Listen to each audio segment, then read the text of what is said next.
Dito tayo guys sa bayan ng Tayabas kung saan makikita ang isang makasaysayang tulay. Sa ilalim maraming naliligo.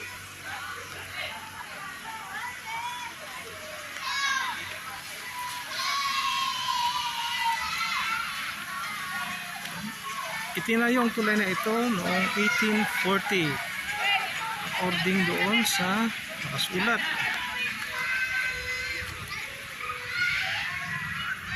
Struktura ng nakaraan. Yan siya guys. Matikas pa rin ang tayo niya. Pero dito sa kabila meron ng tulay na itinayo na bago. Dito. Panahon. Maligo nga naman. Guys, akit na tayo. Dito sa kabila, silipin din natin.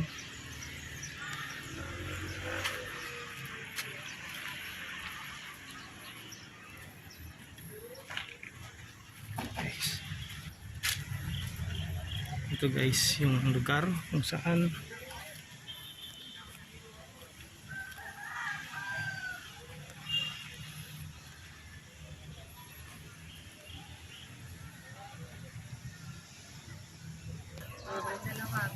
tatlong beses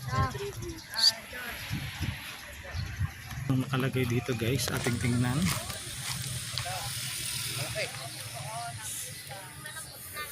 Dito ay tulay ng Maragondong. Yan guys, 1840 ginawa. Nakasaysayan itong tulay na ito guys.